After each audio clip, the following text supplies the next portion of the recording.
Jalan Cicincin Malala dari Simpang Balingka yang terdampak longsor pada sekitar 4 pekan lalu ini mulai dibersihkan dengan alat berat. Sejumlah titik yang juga ini sempat tertutup sebagian oleh tanah longsor kini mulai terbuka dan bisa dilintasi kendaraan roda 4. Pemirsa, sebanyak 2 alat berat dikerahkan untuk membersihkan sisa-sisa tanah yang menutupi sebagian jalan Cicincin Malala. Tanah yang dibersihkan pun masih agak basah, sehingga kendaraan yang melintas tetap harus berhati-hati. Meski demikian, jalan Cicincin Malala dari Simpang Balingka pun masih belum bisa menjadi akses ke Malala, karena masih tertutup total oleh tanah longsor dan ribuan kayu.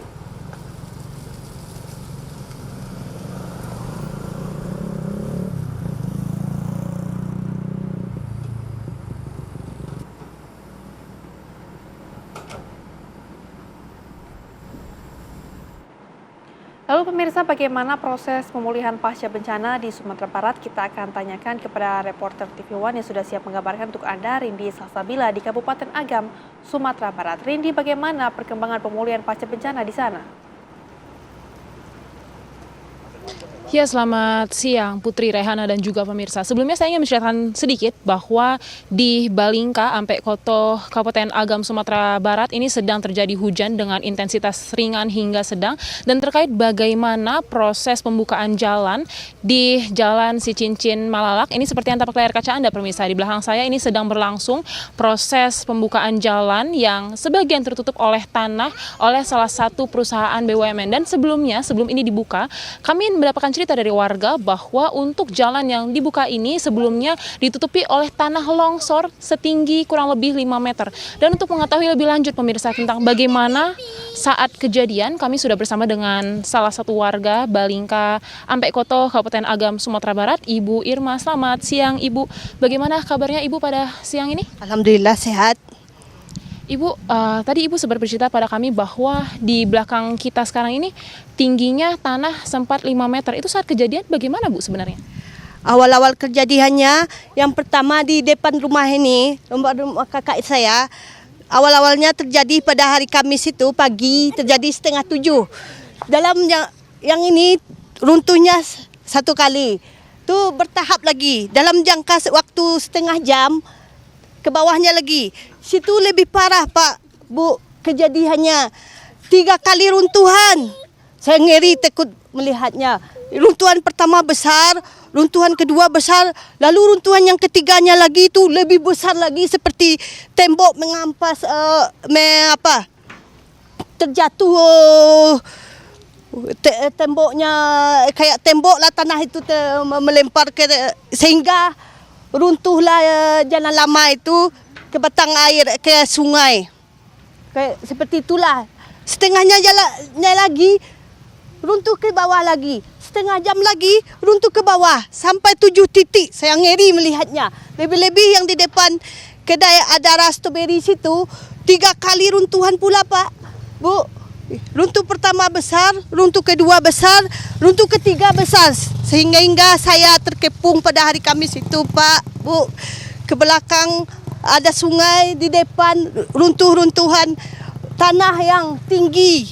Kira-kira 5 meter lah tingginya, susah untuk keluar. Dan hari Kamis itu belum bisa saya keluar, terkapung di dalam. Dan keluarnya baru bisa jam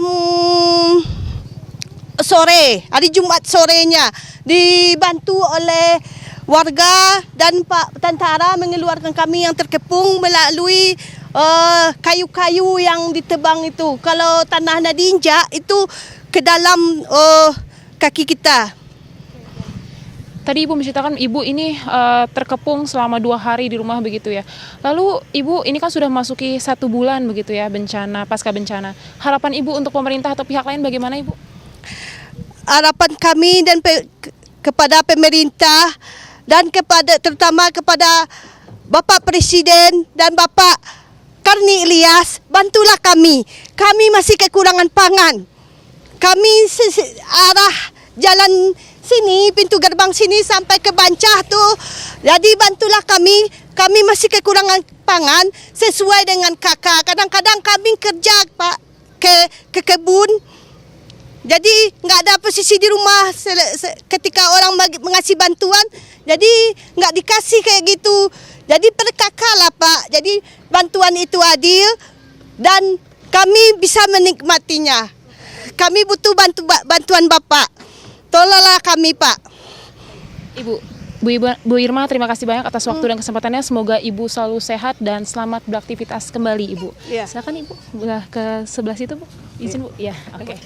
Ya pemirsa, tadi kita sudah mendengarkan bagaimana kesaksian warga ya, dan memang untuk di Kabupaten Agam sendiri ini dari pemerintah Kabupaten Agam memberlakukan perpanjangan masa tanggap darurat pasca bencana, yakni dari tanggal 23 Desember 2025 hingga 5 Januari 2026, yang mana artinya selama 14 hari tersebut pemerintah akan melanjutkan proses pemulihan pasca bencana, yang mana dalam fokusnya untuk pemerintah Kabupaten Agam adalah untuk rekonstruksi dan juga rehabilitasi wilayah Agam, dan juga terkait bagaimana penanganan korban, pemerintah Kabupaten Agam memutuskan untuk menghentikan seluruh pencarian korban yang hilang atas persetujuan dari ahli waris, pemirsa.